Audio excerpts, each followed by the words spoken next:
Right, so it's been a while since the Fiesta's been sat here. I'm about to go and pick up an engine, but Neil suggested let's just start it and see what it sounds. So I've actually got a battery here because I've just bought one for the S13. So we'll chuck this battery on, start it, and see if it starts. I did say I was going to do this though. Should we see if there's any oil in it? Oh, it's a bit dry. Oh, she's thirsty. Should we just start it anyway? No. You're not wasting any oil. It's spare oil in the cupboard, but put some in it. Is it shit oil? Does it matter? I don't want to waste good oil. It's alright, race oil. No way. We can't. There's no way. Is that the green light race car? Oh, for God's sake. I can't believe we're putting Titan race oil. Is that, hold on. Shit. You alright, mate? I haven't got a funnel. Right, that'll be enough. Let's not put loads in. I don't want to waste. It's fine, because you're gonna go and buy another engine for the car. Yeah, but I'm not buying that oil. I'm not replacing it, mate. You ready? Oh, just get it down. Oh, is there a clutch start on it? So? We hope so. I hope so.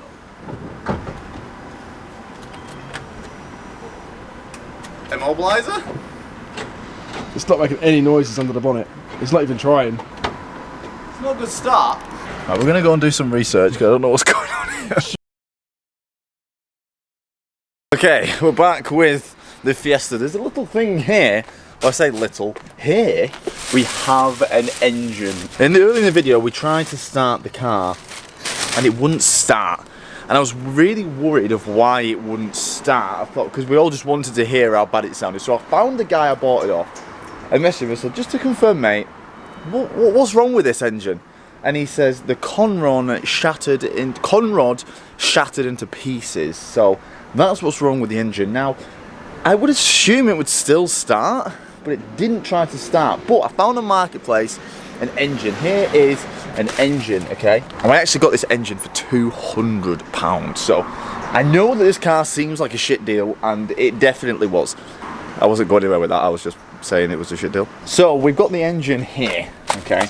Now, I was a bit worried of why it wouldn't start, I'm not gonna lie. So I've brought along a mechanic with me who's gonna hopefully tell me why.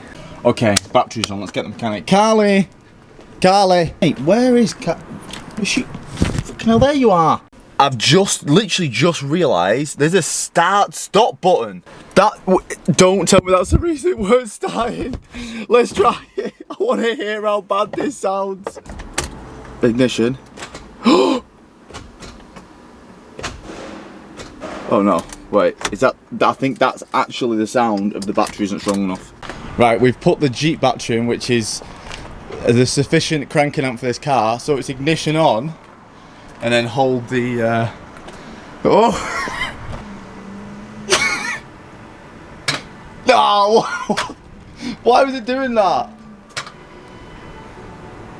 Engine system fault. Oh, is that what it's saying? Yep. Oh, so it's not letting it start? Oh, engine system fault, yeah. It's obviously not letting it start, is it? First of all, let's get Callie's opinion, alright? Let's just get Callie's opinion. So Callie comes in this beautiful little box and we can actually determine so many things with Callie, and we can maybe see, well, we can see any issues with the car, and we can see how it's been driven, and we can see any issues that were with the car, and potentially see if we can find out what caused the conrod to snap. And we can load other things as well, so let's just plug her in. Alright, so Fiesta 2007, oh it's 58 isn't it, 2008. Here we go, let's connect. Boom. Okay, let's just do a whole scan and see what it picks up as an issue. Okay, 4 issues found straight away. So all of our issues are coming down to like instrument cluster and electronic. So we've got one here which is a serious issue, and it's basically the speedometer isn't working.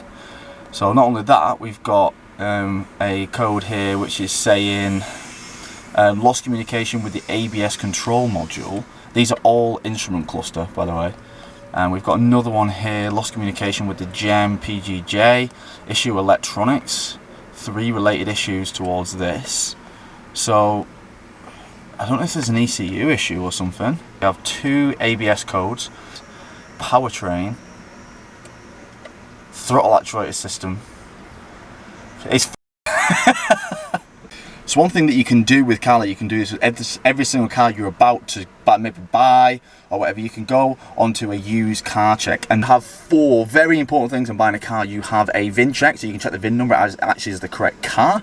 You have a mileage check, so you can actually see if it's been had any mileage discrepancies, if it's ever been clocked, etc. You can actually see a driving profile. You can see who's been driving the car, how long they've been driving it for, what's the average fuel consumption, what's the average trip length, and you can actually see average speed as well, so you can see how fast the car used to be on average, so you could really see it's been driven around a track for most of its life, etc. Now the thing that's absolutely incredible about Carly is that you can do live data. You can access every single sensor, everything in the car, and you can see exactly what it's doing live. So we go in power control module, we can see every single sensor, absolutely everything to do with the whole car, electronics, the engine, every single sensor. So if you've got a single issue which you might think, you could actually drive and watch the live data and see if it's actually giving the right results. Just to prove it's working, if we go on instrument cluster here, it shows the parking brake switch is on. If we put the parking brake switch off, the parking brake switch goes off. So what I've learned from Carly here is that we have an instrument cluster issue. Now whether that ties into the immobilizer issue and that's not letting the car start is a big problem, something I'm going to have to read into, especially now I know that when I put this engine in, it's something I need to bear in mind. Is the instrument cluster tied to the immobilizer? Is the immobilizer tied to this instrument cluster and will not work with this engine? So Carly told me that I need to keep an eye on the instrument cluster and it may be attached to something with the immobilizer. So another thing Carly can do is that you can actually customize your car. You can actually turn on features that were turned off by the manufacturer. See this a lot more often in German cars, not so much this because it's quite old and there isn't actually that much electronics, but in my Audi there were so many parameters I could turn on and off, so many funky little settings I could change as well.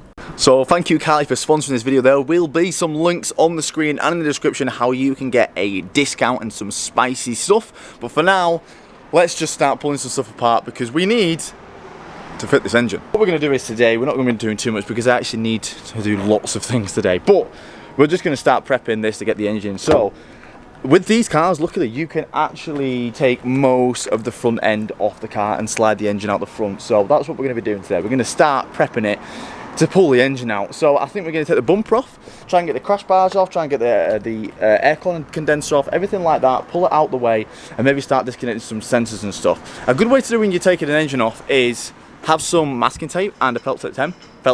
And every time you take a sensor off, wrap it around, say where it goes, and take pictures. All the pictures. Take all the pictures.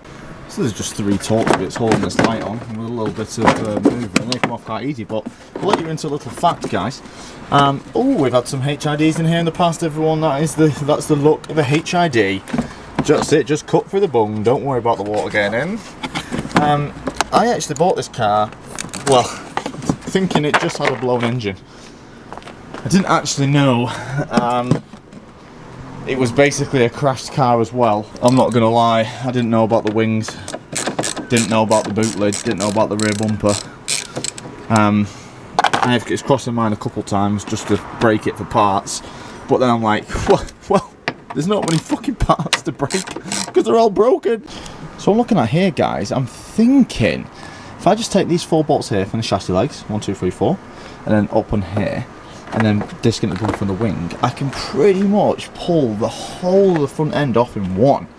Because not much is kind of keeping it attached. So there's going to be a couple of things that are snagging. Now, one thing for you Fiesta owners, these things here may look sturdy. See these plastic things? They are not. They are the most brittlest thing. I remember when I had my old Fiesta, shout out to the OGs, this thing snaps in every single spot possible. So I'm going to be careful. One of them goes into the, it's only one of them that's actually looks like it's going into anywhere on the radiator, and it's this thing at the top here. So I'm going to try and get this off nicely now because I know that these are a little bastard. Right, so I'm just trying to get the bumper off first, and obviously where the wing's absolutely rusted here, it's took the bolts that go through, like they're just absolutely, so I can't get a spanner, and there's one which I've managed to just cut off, basically just break the plastics. I'm going to get new wings anyway, but there's 2 here which are quite hard to get and quite hard to break off. Okay guys, we have a serious issue. I was just about to take the whole wing off and To do that, I took the side skirt off.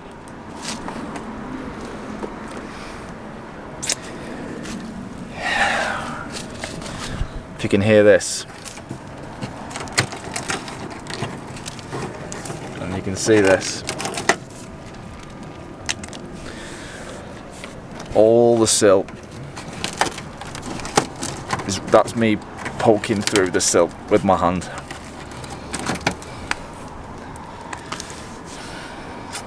It's rotten, and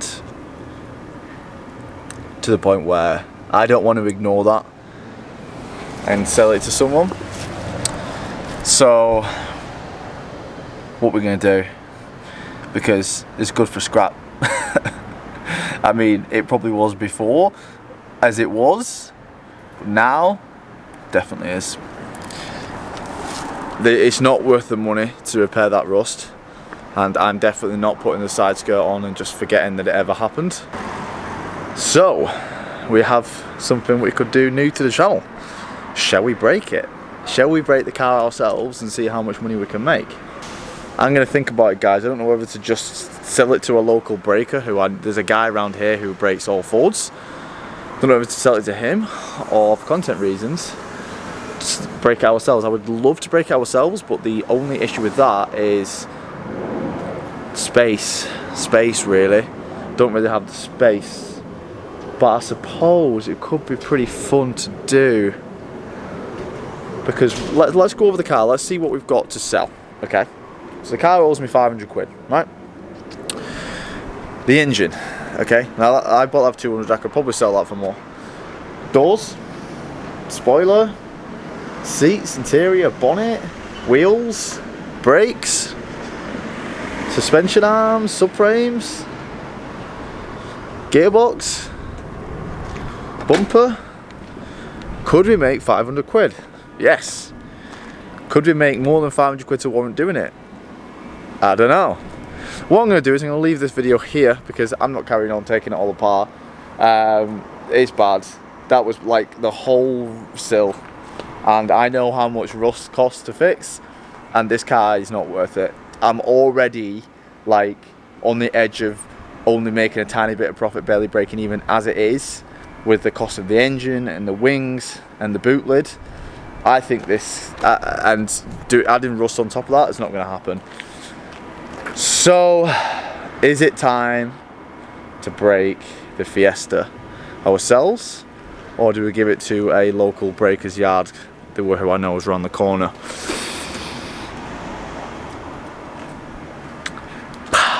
For that, guys, you'll find out in the next video. Thanks for watching. That is a shame. It absolutely is a shame. It's bad, and I expect the other side's exactly the same as well. Yeah, so it's not as bad, but with a hammer that'll just go straight through. So the car is fucked. It's fucked, and there's not enough profit in it as it is to fix the rust. I ain't fixing the rust, and that's just what I can feel.